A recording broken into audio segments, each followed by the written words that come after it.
Welcome back to the lab. I'm Daddy Brad. And I'm Daddy Clay, and this is our lead cameraman and editor, Danny, who, despite having worked for us for, what, about a year? Year and a half. Year and a half, is going to be a dad himself.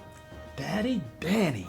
Today we're at Brackenridge Hospital to give Danny a crash course in labor and delivery. No disrespect, guys. I mean, like, I feel like I'm really ready. I mean, I edit the DadLabs videos. I've been to a lot of classes.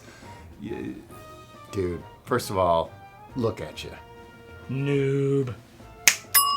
All right, now that you're properly geared up, it's time for you to take a little advice from the old guys.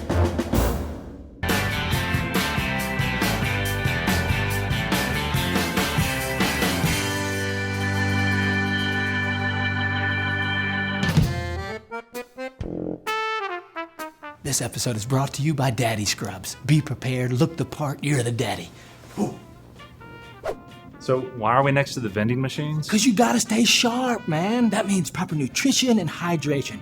Find the vending machines because they're quicker than the cafeteria. Bring change, small bills. You can even bring your own snacks. You might want to consider packing a little picnic for after the baby's born. But before the baby's born, make sure you take your snacks outside. Rustling bags and stinky snacks might upset the laboring mom. You got it? You got it? Yeah. Okay, so when you arrive here at the hospital, your focus is going to be really sharp on Miranda, and that's the way it should be. That's the right thing to do.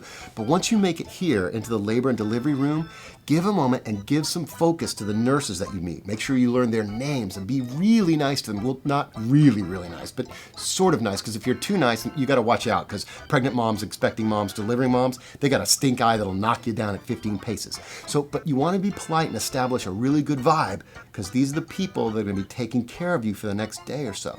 You want to make sure you get a positive relationship built, because there may be times when you've got to be really direct with those people to make sure you get what you want. A couple of features of the labor and delivery room. Adjustable hospital bed. Use these buttons to help your wife be more comfortable.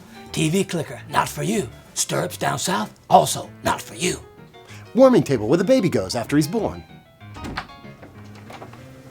Bathroom. You can use this to an extent. Monitor for fetal heart rate and also contractions. You cannot get the Dow Jones on this.